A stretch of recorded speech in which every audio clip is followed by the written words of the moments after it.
I've got my gold award. I'll put this on my resume. And what the award does, and this is about sharing the success stories, about the alumni as well. The award is a story that you can tell. Young people have to put on their job applications, what extracurricular activities did I do? So I volunteered here, I played futsal here, I did this. The award packages this and it credits this perfectly for them, for their.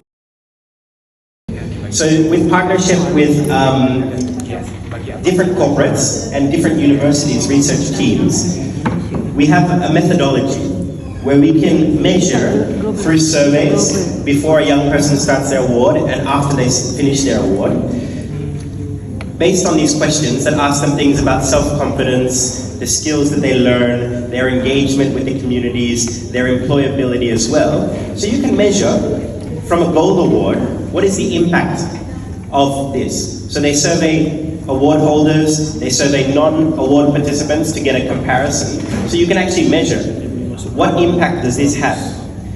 Another research we have, which really helps with government lobbying, is what we call social value of the award.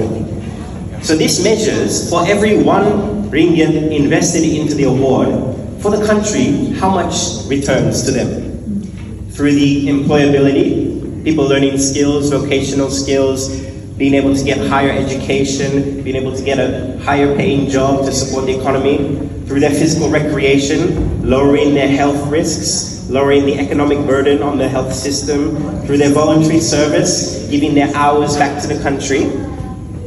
In several countries where this research has been run, it's been shown for 1 ringgit that you invest, that a government invests into the award, it returns over 4. So that shows that it is a good economic advantage. Now, so that's based on the research, and that's something that we can support the NAO in Malaysia to do, to understand what is the impact on young Malaysians in terms of employability, in terms of their value to the country that the award brings them. The other side is partnerships that are national award operators, and Australia is a good example. They call it Duke of Edinburgh Employers. So they, through their board of people who are very influential, they have lobbied to corporates to say, we recognize the gold award.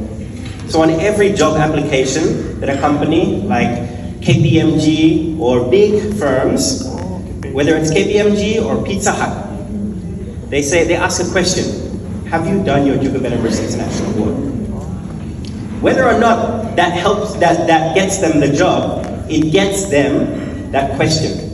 So it's put your foot in the door.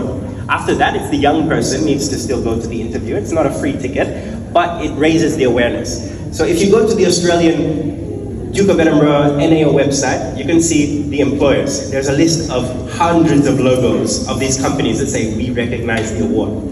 It's not a guarantee to get the job, but it's a question that a young person says, ooh, I've got my gold award. I'll put this on my resume. And what the award does, and this is about sharing the success stories, about the alumni as well. The award is a story that you can tell. Young people have to put on their job applications, what extracurricular activities did I do? So I volunteered here, I played futsal here, I did this. The award packages this and it credits this perfectly for them, for their university applications. It shows that they have certified, done all those extracurricular.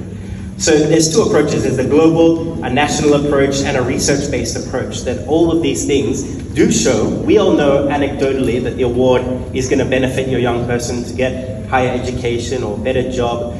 But how do we tell that story to our stakeholders? How do we do that? And I think that's something that we all need to come together and agree on what is the best message to send to our schools, to send to our students, to send to the parents. How do we encourage them to do that?